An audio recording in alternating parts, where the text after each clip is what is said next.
In March of 2024, a wildlife camera belonging to the Wisconsin Department of Natural Resources captured something that should not exist. The camera was positioned 17 miles northwest of Rhinelander, in a section of the Nicolet National Forest that hasn't seen human activity in over 30 years.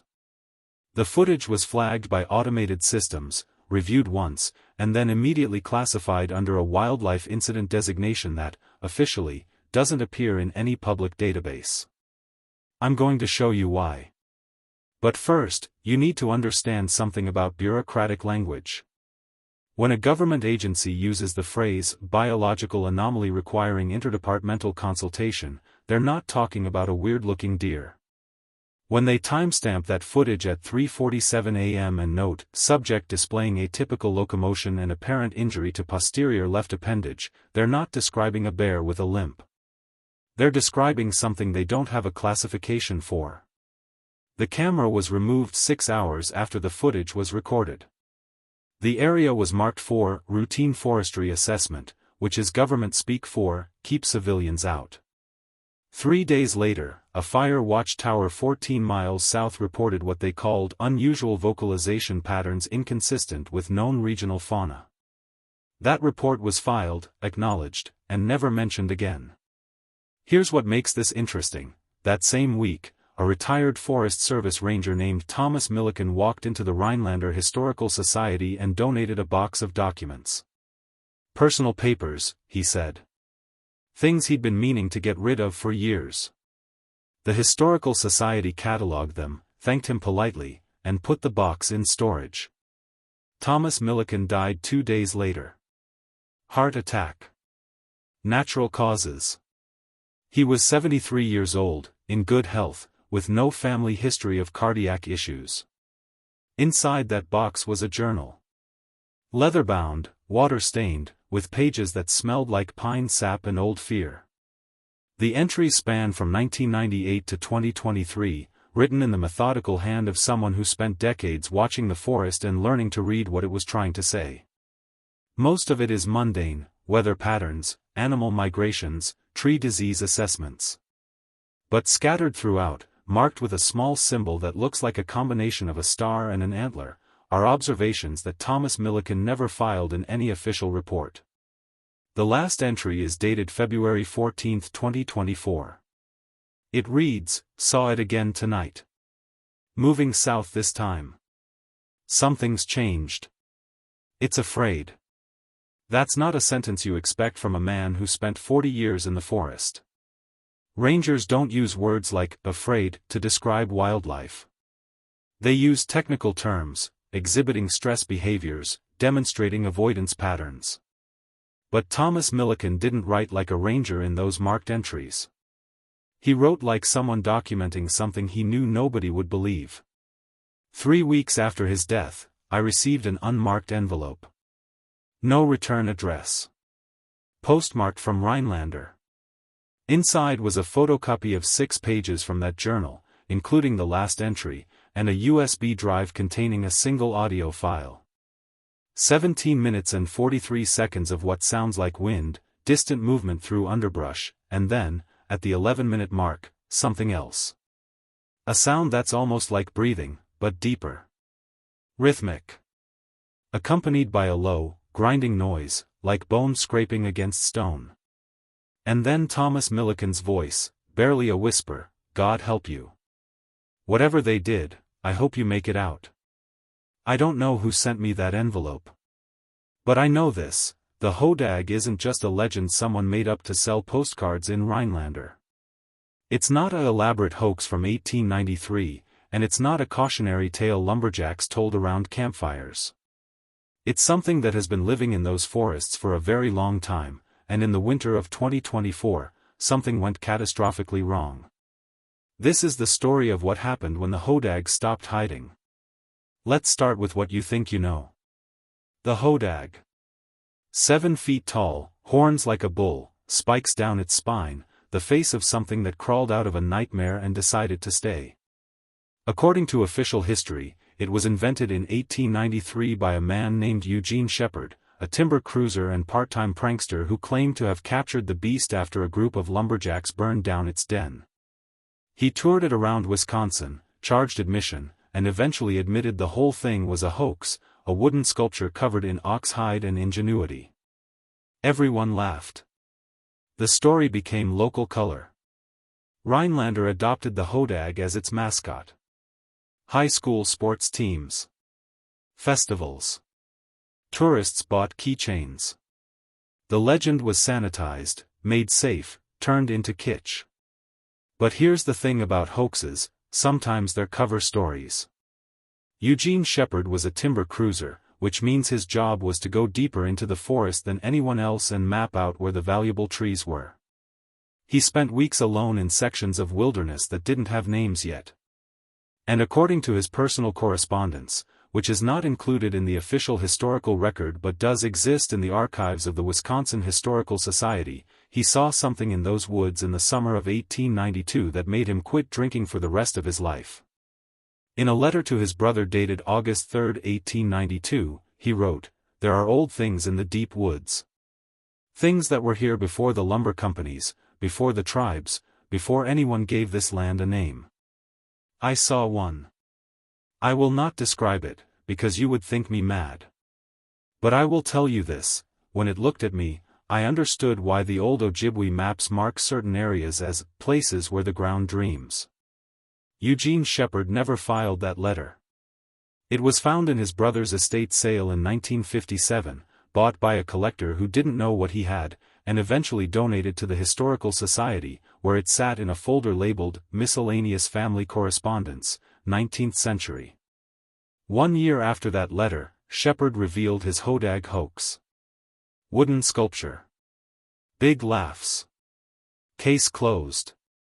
Except that in the winter of 1894, 3 lumberjacks disappeared in the same area where Shepard claimed to have captured his Hodag. Their bodies were never found. The official report said they likely fell through ice or got lost in a blizzard. But one of their co-workers, a man named Samuel Trask, wrote in his diary, "They went looking for it. Said if Shepard could catch one, so could they. I told them it wasn't a game. They didn't listen." That diary entry was discovered in 2003 when Trask's great-granddaughter was cleaning out her attic. She mentioned it to a local historian, who photographed the relevant pages and published them in a small circulation journal about Wisconsin folklore. Nobody paid much attention. But Thomas Milliken did. Because by then, he'd already seen it. Thomas started working for the Forest Service in 1982, fresh out of college with a degree in environmental science and a romantic idea about protecting nature. He was assigned to the Nicolet National Forest, given a fire watch tower in a remote section near the Pelican River, and told to radio in once a day and report anything unusual. For the first 3 months, nothing was unusual. Trees. Deer. The occasional bear. Weather. Then, in November of 1982, he saw tracks. Not bear tracks. Not wolf tracks. Something else. Foretold, but the shape was wrong. The stride was too long. The depth suggested something heavy, but the spacing indicated something that moved with an odd, loping gait, favoring its right side. He filed a report. His supervisor told him it was probably a deformed bear and to stop wasting paperwork. He saw the tracks again in January. February. March. Always in the same general area, a valley between 2 ridges that the old maps called Whisper Hollow, though none of the modern maps used that name anymore. In April of 1983, he decided to follow them. 3 miles into Whisper Hollow, he found something that made him stop and seriously consider turning back. A tree, maybe 80 years old, with deep gouges running vertically down the trunk. Not claw marks. These were too precise, too evenly spaced. They looked deliberate. Like someone, or something, had used the tree to sharpen something that had multiple edges. Beneath the tree was a space where the ground had been cleared of pine needles and forest debris. In the center of that space was a pile of bones. Deer, mostly. But arranged. Not scattered like a predator's kill site. Arranged. Thomas took photos. He documented everything. He filed a report suggesting that there might be an undocumented large predator in the area and that further study was warranted. His supervisor transferred him to a different tower. Told him to focus on fire prevention, not wildlife biology. Suggested, in the polite but firm way supervisors have, that if Thomas wanted to keep his job, he should forget about Whisper Hollow. Thomas did not forget about Whisper Hollow. Over the next 40 years, he documented 17 separate sightings of something he couldn't classify. Most were distant, a shape moving through trees at dawn, too large and too bipedal to be a bear. Unusual vocalizations recorded on audio equipment that didn't match any known species. Trees marked with those same precise gouges. And every few years, someone would disappear. Not many. Just enough to be noticeable if you were paying attention, which most people weren't. Hikers who wandered off trail and never came back. Hunters who went out alone and didn't return. The official explanations were always reasonable: fell into a ravine, got lost, succumbed to exposure. But Thomas noticed a pattern. Every single disappearance happened within a 5-mile radius of Whisper Hollow. And every single one happened in late autumn, when the forest was at its quietest and the snow hadn't come yet. He started calling it the Hollow's Hunger. Not officially. Just in his journal. The entries marked with that star and antler symbol. In 1998, he had his first direct encounter. It was October. He was doing a routine trail assessment, checking for storm damage, when he heard something moving parallel to him through the dense underbrush. Not trying to hide. Just moving. Keeping pace. He stopped. It stopped. He started walking again. It started walking again. This went on for half a mile.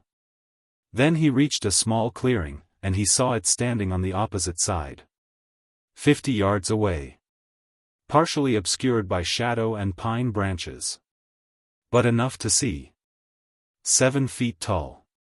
Broad shoulders. A head that was too angular to be human, too frontal to be ursine. Horns, yes, but not like a bull.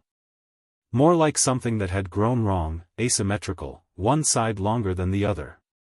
And spines down its back, but they weren't decorative. They looked functional. Like they served some biological purpose he couldn't identify. It watched him. He watched it. Neither moved. And then Thomas did something that probably saved his life. He slowly raised one hand, palm out, in a gesture that he hoped translated across whatever cognitive divide existed between them as, "I mean no harm." The Hodag tilted its head.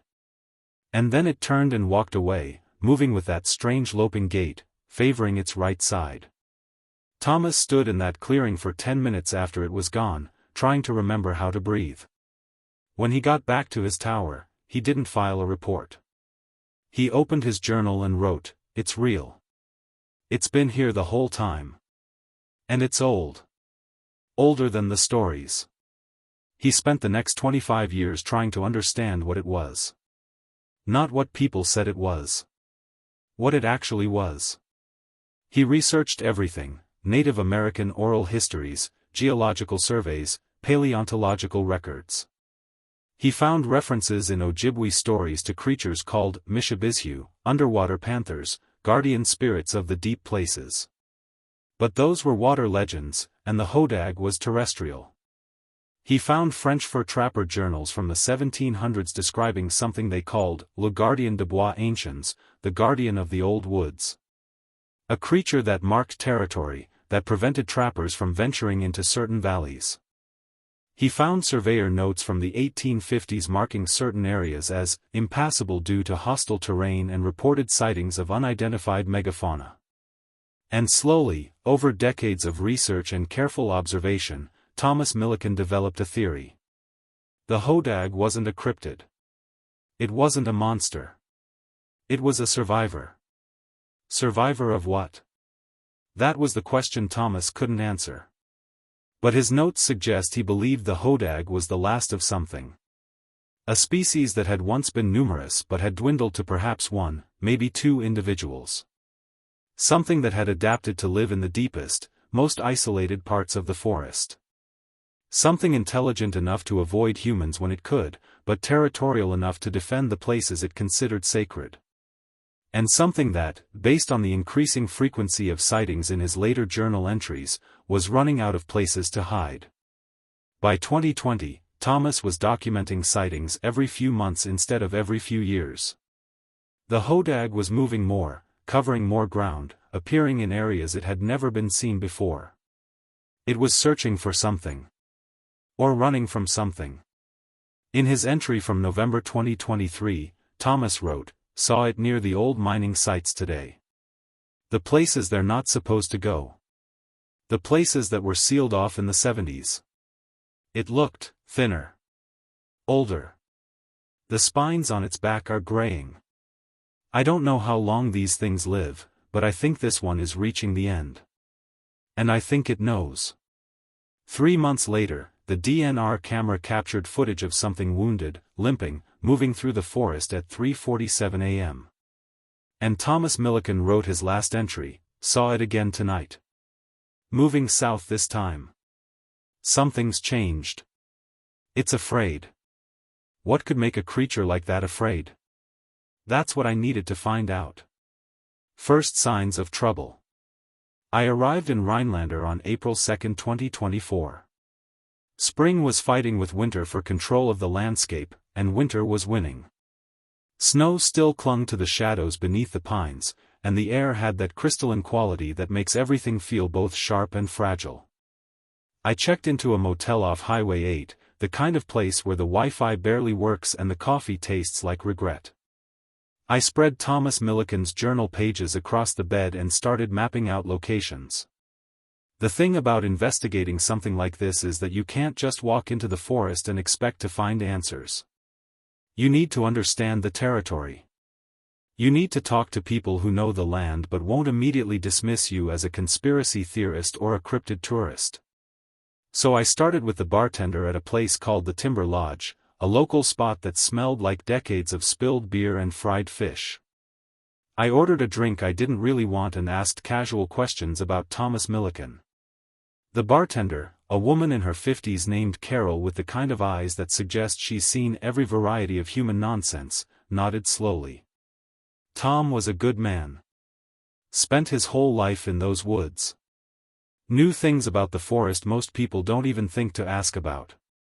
I heard he was into local history, I said, trying to sound conversational. Folklore, legends, that kind of thing. Carol dried a glass with methodical precision. Tom didn't care much for legends. He cared about what was real. And before you ask, no, I don't know what he thought was real out there. But I'll tell you this. Man spent 40 years walking those woods alone, and he never carried a gun. Said he didn't need one.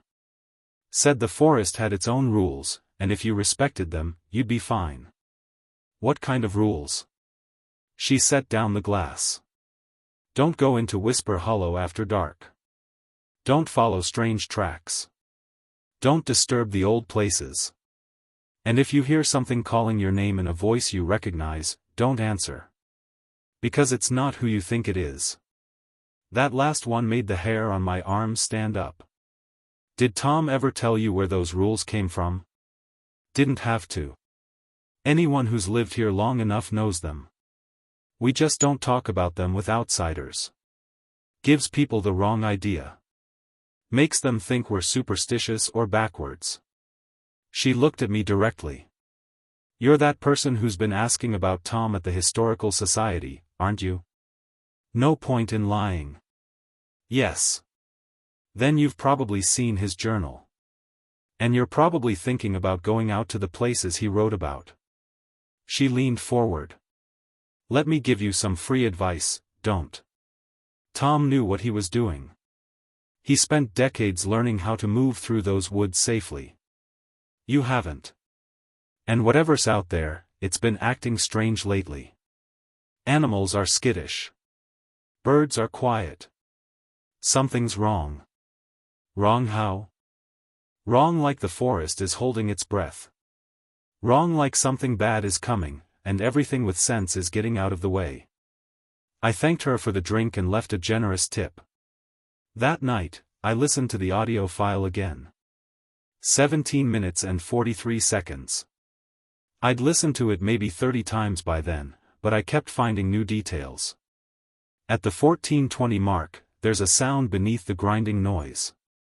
It's faint, but if you isolate it and amplify it, it sounds almost like whimpering. Not human. Not animal. Something in between.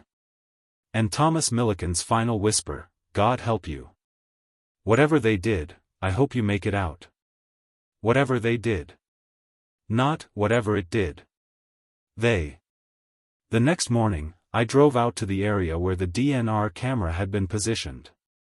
It took me 3 hours and 2 wrong turns, but I eventually found the logging road that led into that section of the Nicolet National Forest. The road was blocked by a chain with a sign that said, Forest Service use only. I parked and walked. 2 miles in, I found where the camera had been. The tree still had the mounting bracket screwed into the trunk, but the camera itself was long gone. Beneath the tree, the ground had been disturbed. Boot prints. Multiple sets. Some official-looking work boots, the kind the Forest Service would wear. But also, others. Smooth-soled, like dress shoes. Which was weird, because nobody wears dress shoes into the forest unless they're bureaucrats who don't plan on walking far. I followed the boot prints. They led deeper into the forest, moving in a deliberate pattern, like a search grid. I found markers, small orange flags tied to trees. A surveying pattern. They were looking for something. And then, half a mile from where the camera had been, I found what they'd found. A tree. Old-growth pine, maybe 150 years old. With deep, precise gouges running down the trunk. The same marks Thomas had described. But these were fresh. The wood was still pale where the bark had been stripped away. And beneath the tree, in a patch of soft earth, was a track. 4 toes. Deep impression. The spacing all wrong for any known animal. But this one was different from the tracks Thomas had described. This one showed drag marks. Like the creature had been limping badly. And there was something else in the dirt. Dark stains. Old blood. I took photos. Measurements. I was so focused on documenting the track that I almost didn't notice the silence. The forest had gone completely quiet. No birds. No wind. No distant sounds of small animals moving through underbrush. Just silence. And then I heard it. A low, grinding sound. Rhythmic. Like the audio file. But closer. Much closer. I turned slowly, trying to locate the direction. The sound seemed to come from everywhere and nowhere. It echoed off the trees in a way that made it impossible to pinpoint. And then it stopped. I stood there for 5 minutes, barely breathing, listening. Nothing. I walked back to my car faster than I'd walked in. Not running. You don't run in the forest when you think something might be watching you. Running triggers predator instincts. You walk calmly, deliberately, like you have every right to be there and no fear of anything you might encounter. But I was afraid. Because I realized something standing in that silence. If the Hodag was wounded, if it was afraid, if it was running from something, then what was I actually looking for? Was I trying to find the Hodag? Or was I trying to find what the Hodag was running from? Building the mystery. Back at the motel, I started digging into something Thomas Milliken had mentioned repeatedly in his journal but never fully explained, the old mining sites. Northern Wisconsin had a brief mining boom in the 1890s. Iron, mostly. Small operations scattered through the forests, following mineral deposits that were never quite rich enough to sustain large-scale mining. By the 1920s, most of them had shut down. By the 1970s, the Forest Service had officially closed and sealed the remaining sites, citing environmental concerns and safety hazards. Standard procedure. Old mines collapse, leave toxic runoff, create sinkholes. Better to seal them and let the forest reclaim the land. But when I started looking into which specific sites had been sealed, I hit a wall. The Forest Service has detailed records of most closures. Maps, environmental impact assessments, closure dates, methods used. But for 6 sites in the Whisper Hollow area, the records are surprisingly sparse. Just a single line in a 1974 ledger, sites 14 to 19, sealed per federal directive, no public access authorized. Federal directive. Not Forest Service directive. Federal. I filed a Freedom of Information Act request. The response came back 3 days later. Records are classified under an environmental protection statute that restricts access to information about contaminated sites. If I wanted access, I'd need to provide proof of academic or governmental affiliation and justification for the research. Which is bureaucrat speak for, go away. But here's the thing about government secrecy, it's never perfect. People talk. Documents get misfiled. And sometimes, someone who worked on a project decades ago gets old and decides they don't care about non-disclosure agreements anymore. I found one of those people in a nursing home outside of Wausau. His name was Martin Krebs. 87 years old, former geological surveyor for the Department of Interior. According to his work history, he'd been part of a team that assessed mining sites in Wisconsin in the early 1970s. I called the nursing home and asked if Mr. Krebs was well enough for visitors. The nurse said he was sharp as ever, loved having people to talk to, and would probably appreciate the company. I drove out the next day. Martin Krebs was a small man with the kind of weathered face that comes from spending a lifetime outdoors. He sat in a wheelchair near a window overlooking a garden that was trying very hard to be cheerful. "You're the one who called about the mining surveys," he said before I even introduced myself. "Don't get many visitors asking about rocks.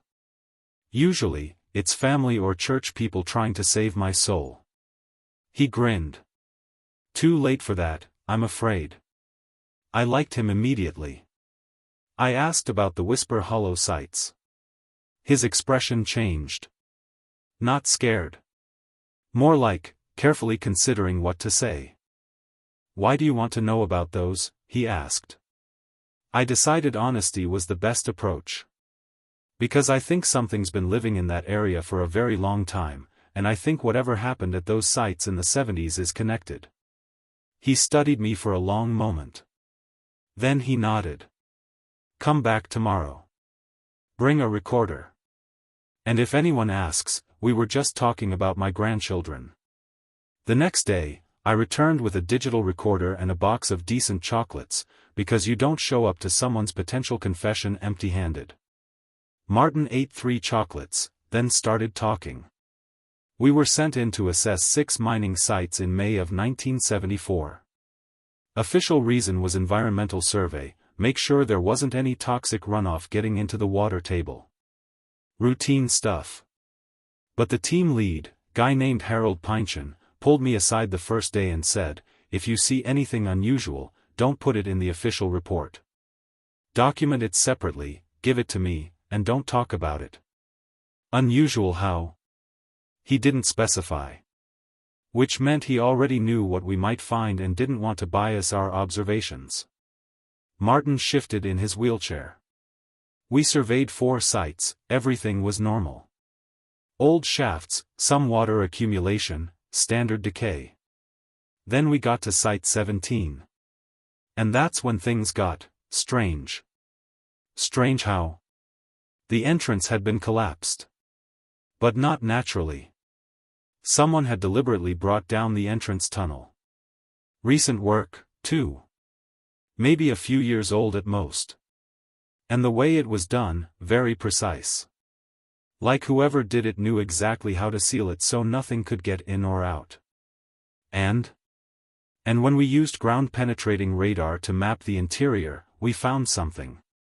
The mine shaft went back about 200 feet, normal depth. But there was a branch tunnel that went deeper. Much deeper. At least 400 feet down, at an angle that didn't match any mining technique I'd ever seen. And at the end of that tunnel, there was a large cavity. Natural cave system, most likely. But here's what was weird, the radar showed heat signatures. I stopped taking notes. Heat signatures. Yeah. Meaning something warm was down there. Now, this could have been a lot of things. Geothermal activity, decomposing organic matter, equipment malfunction. But Harold went pale when he saw the readings. And he told us to pack up immediately. We were done with that site. Did you survey the other two sites? We did. Sites 18 and 19. Both had the same setup. Collapsed entrances. Deep branch tunnels. Heat signatures. Martin ate another chocolate. We wrote up the official report. Standard environmental assessment, recommended sealing the sites, no unusual findings. But Harold wrote a second report. Classified. I never saw what was in it, but 2 weeks after we submitted it, federal agents showed up. Took all our notes, all our equipment readings. Made us sign papers saying we'd never discuss the survey with anyone. And then all 6 sites were sealed with concrete and steel barriers. Not just collapsed. Sealed. Why? I don't know. But I'll tell you what I think. I think someone in the federal government knew there was something living in those caves. Something that had been there for a very long time. And I think they decided the best course of action was to lock it in and hope it never got out. He looked at me with eyes that were sharp and sad. Did it get out? I didn't know how to answer that. I think something's changed. I think maybe they didn't seal all of it. Or maybe they sealed it in, and it found another way out. Or maybe it was already out, Martin finished. Maybe they weren't trying to trap it. Maybe they were trying to trap something else, and they used it as a guard dog. That possibility had never occurred to me. What could be worse than the Hodag? I asked. Martin looked out the window at the struggling garden. Boy, if I knew that, I wouldn't have slept well for 50 years. I thanked him and left. As I was walking to my car, he called out from the window, "If you're going back out there, don't go alone. And don't go at night. Whatever's in those woods, it's been patient for a very long time. But patience runs out eventually." That night, I went through Thomas Milliken's journal entries again, focusing on the dates. And I found a pattern I'd missed before. Every time Thomas documented unusual activity, increased sightings, strange vocalizations, it correlated with dates when mining companies had filed permits to explore the area. Applications that were submitted, reviewed, and quietly denied with no explanation. Someone, somewhere in the government, was still monitoring that area. Still making sure nobody went poking around those sealed mines. Which meant whatever Martin Krebs had helped seal in 1974, someone still considered it a threat 50 years later. I pulled up geological surveys, old maps, cave system databases. The Nicolet National Forest sits on ancient bedrock, glacial formations, with networks of natural caves that have never been fully mapped. Some of them go deep. Very deep. And according to a 1968 speleological survey I found buried in a university archive, there's a cave system beneath Whisper Hollow that connects to at least 17 different entrance points across a 40-square-mile area.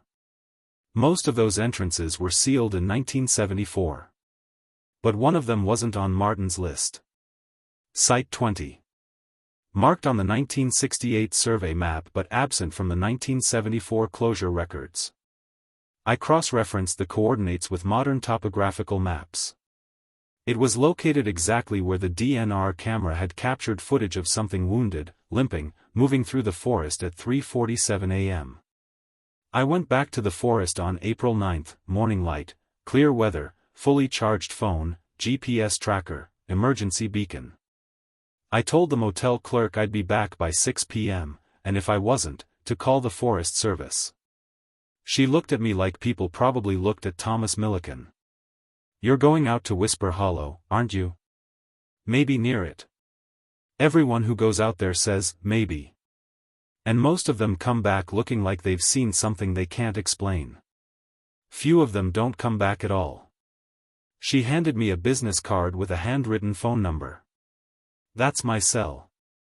You text me every 2 hours, just the word okay. If I don't hear from you by 6, I'm calling search and rescue, and I'm telling them to start at the hollow." I thanked her, put the card in my pocket, and drove out to the coordinates for Site 20. It took 3 hours of hiking through increasingly dense forest to reach it. The trees grew closer together here, old-growth pine and hemlock that created a canopy so thick it felt like walking through twilight even though it was only noon. I found the entrance by accident. Literally walked past it twice before I noticed the gap in the rocks. It looked natural, just a crack in a limestone outcropping. But when I shone my flashlight inside, I could see the crack widened into a passage that sloped downward. There were marks on the rocks. Those same precise gouges. Fresh ones. Leading into the cave. I should have turned back right then. Every rational part of my brain was screaming at me to turn back, call the authorities, let people with actual expertise handle this. But I thought about Thomas Millikan. 40 years of documentation. Decades of observation. A lifetime of knowing something was out there and being ignored. I thought about Martin Krebs. 50 years of keeping a secret, of knowing something had been sealed away and wondering if it would ever get out. I thought about that audio file. Thomas's final whisper, "God help you. Whatever they did, I hope you make it out." And I went in. The passage was narrow at first, barely wide enough for me to squeeze through sideways. Then it opened into a larger tunnel, maybe 6 feet wide, with a ceiling that disappeared into darkness above. The walls were smooth, water-worn over centuries. This was an old cave system, predating any human presence in the area. I followed it down. 30 feet. 50. 100. The temperature dropped. The air smelled like minerals and something else. Something organic and old. And then I heard it. That grinding sound. The same one from the audio file. But this time, I could identify what it was. Breathing. Labored. Painful. The grinding was the sound of something struggling to draw air through damaged lungs or a wounded throat. I rounded a corner and found myself in a large cavern. My flashlight beam swept across the space, revealing walls that glistened with moisture and formations that looked like frozen waterfalls of stone. And in the center of the cavern, lying on its side, was the Hodag. It was smaller than I expected. Maybe 6 feet tall, not 7. Thinner. The spines on its back were indeed graying, some of them broken or missing. The horns were asymmetrical, the right one longer than the left, both worn smooth in places like they'd been rubbed against stone for years.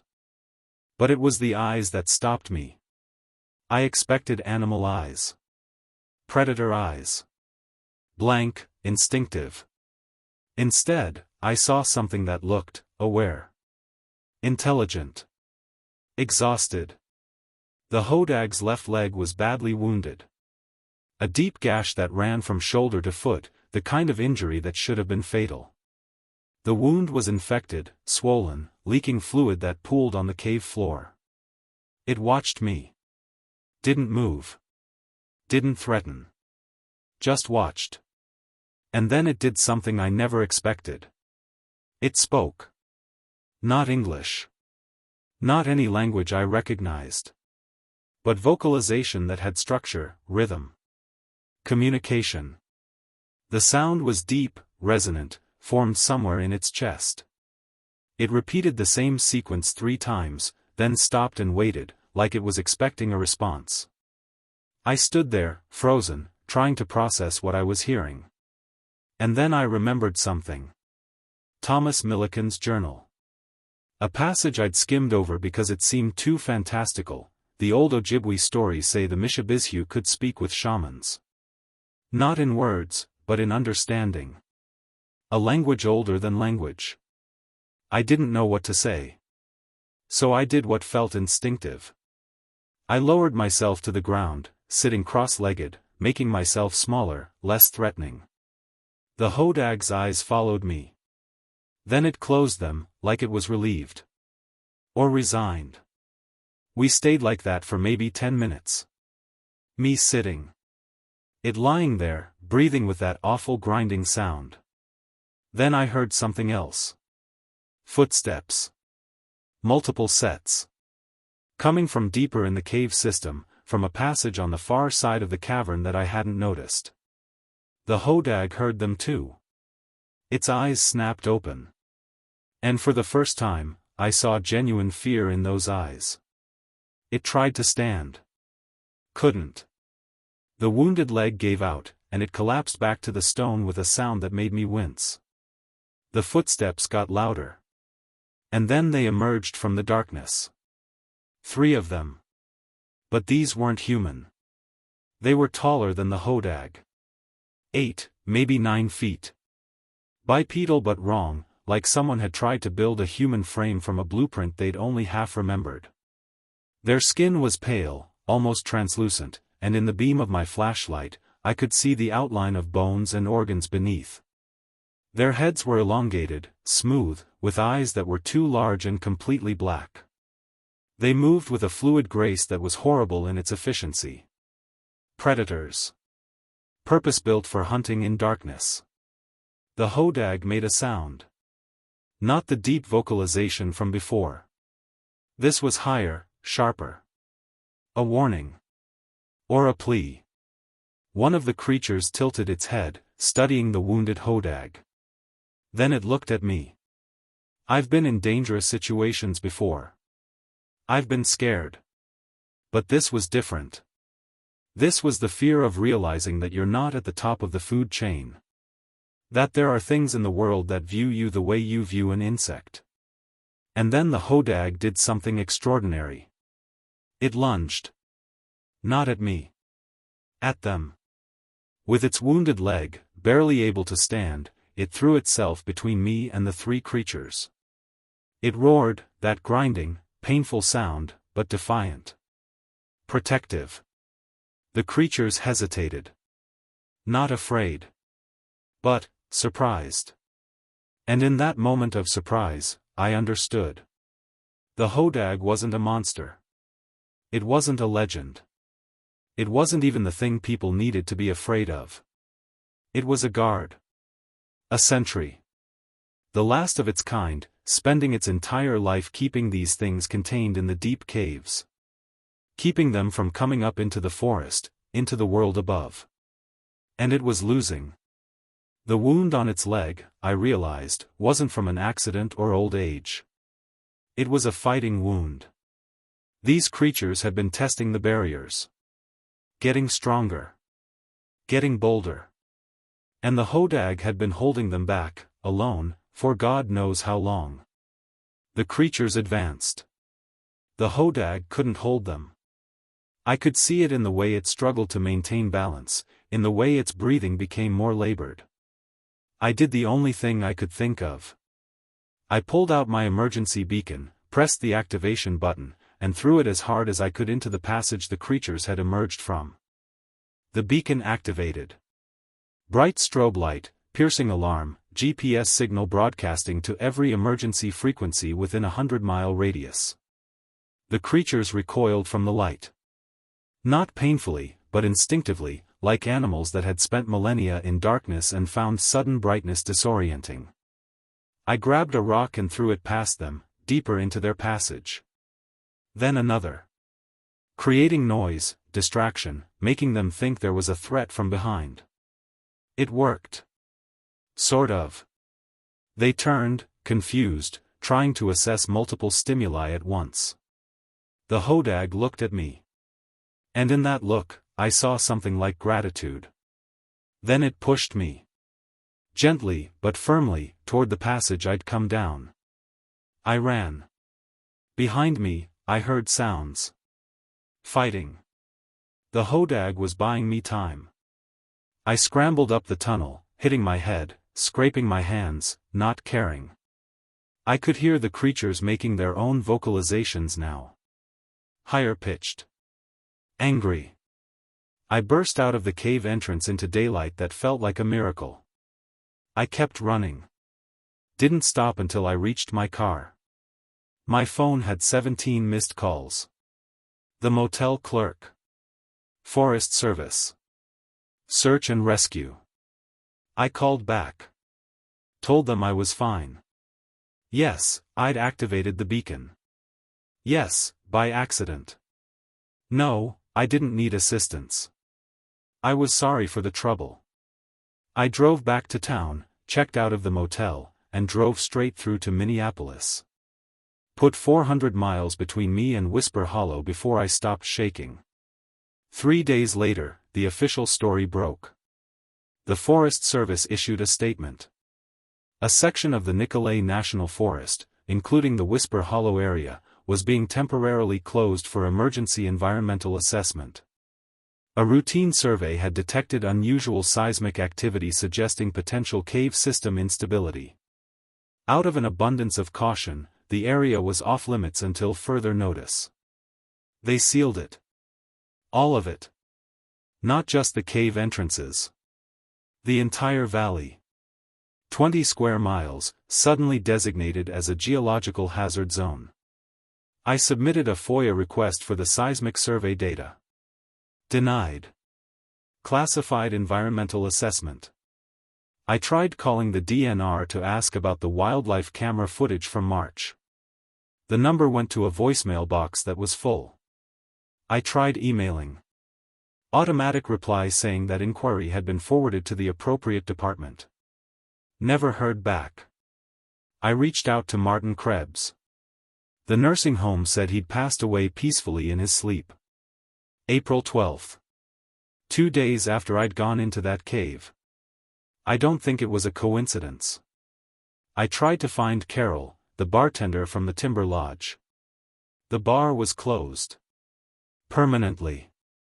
A sign in the window said, "Building sold, thank you for 40 years." Every thread I tried to pull led nowhere. Every person who might have corroborated what I'd seen was suddenly unavailable, relocated, or dead. But here's what I know happened, based on documents I've since obtained through sources I can't name. On April 9th, at approximately 2:47 p.m., multiple emergency agencies received beacon activation from the Whisper Hollow area. Forest Service, National Guard, and according to one unconfirmed report, a rapid response team from an unnamed federal agency that specializes in geological incidents. They arrived on scene within 3 hours. Fast. Way too fast for standard search and rescue. They went into that cave. According to a heavily redacted incident report that was leaked to me 6 months later, they found evidence of what they termed biological anomalies consistent with undocumented species, and structural instability requiring immediate containment protocol. They sealed the cave. Then they sealed the 6 other sites within a 10-mile radius. Then they designated the entire area as a permanent restricted zone. And then, they declared the Hodag officially extinct. Not that it had ever been officially recognized as existing. But the Rhinelander Chamber of Commerce received a polite request from the Department of Interior to consider transitioning local cultural iconography toward historically documented species, to avoid perpetuating scientifically inaccurate folklore. The city declined. The Hodag stayed on the signs, the statues, the merchandise. But something changed in Rhinelander after that. Tourists still come. People still buy the keychains. But the locals don't tell the stories anymore. They don't talk about the old rules of the forest. They don't mention Whisper Hollow. It's like the whole town collectively decided to forget. I've spent the last 7 months trying to figure out what actually happened down there. What were those creatures? Were they what Martin Krebs's team had detected in 1974? Had they been sealed in the caves for 50 years, breeding, growing, waiting? And the Hodag, was it the last of a species that had appointed itself guardian? Or was it something else? Something older, that had taken on the role because nothing else could? I found one more piece of evidence. A letter, sent to me anonymously, postmarked from Rhinelander. Inside was a single page, photocopied from what looked like a much older document. The handwriting was archaic, the paper aged to yellow. It was dated 1872, written by a French missionary named Father Antoine Duclos. It described his travels through Wisconsin, attempting to bring Christianity to the indigenous populations. One passage was highlighted: "The Ojibwe people warned me not to venture into the valley they call the place where the earth dreams. They say it is guarded by something ancient, something that was here before humans, before tribes, before names. They leave offerings at the edge of the valley. Not to appease the guardian, but to thank it for keeping the things below from coming up."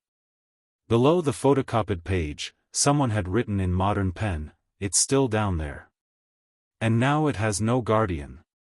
It's been 7 months since I came out of that cave. I think about it every day. I think about the Hodag, wounded, exhausted, spending what might have been centuries keeping something terrible contained. Fighting alone. Dying alone. I think about those creatures. What they were. What they wanted. Whether they're still down there, trapped behind concrete and steel and federal restrictions. I think about what happens when the barriers fail. Because they will fail. Everything fails eventually. Concrete cracks. Steel corrodes. Governments change priorities.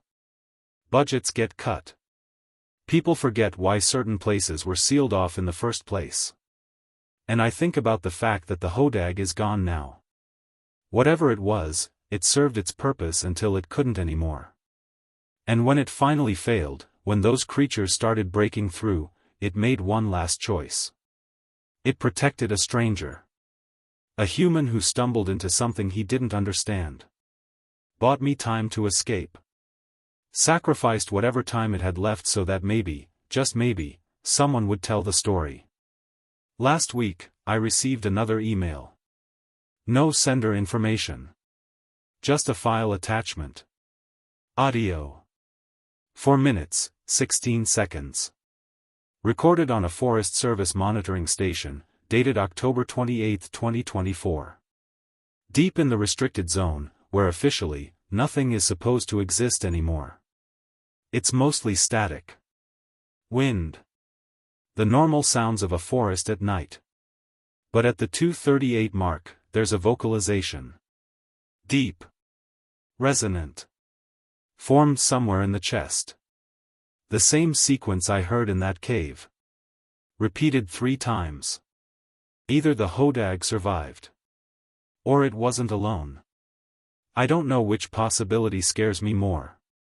What I do know is this: every culture has its monsters. Its legends. Its cautionary tales. We assume they're metaphors. Ways for ancient peoples to explain the unknown, to cope with fear, to teach children to stay away from dangerous places. But what if some of them were warnings? What if some of them were true? The Hodag isn't Wisconsin's mascot. It isn't a tourist attraction. It isn't a joke. It was real. It was necessary. And now it's gone. So here's my warning: stay out of Whisper Hollow. Don't apply for permits to mine in northern Wisconsin. Don't go hiking in restricted areas just because you think the government is overreacting. The restrictions exist for a reason. The stories exist for a reason. And if you ever find yourself in the deep woods of Wisconsin, late at night, and you hear something that sounds like breathing, grinding, painful, but defiant, do what the Ojibwe people did. Leave an offering.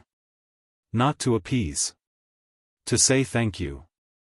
Because somewhere in those dark places, something is still standing guard. Even if it's the last of its kind. Even if it's alone.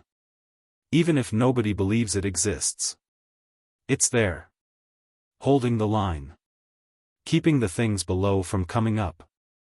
And God help us all if it ever stops.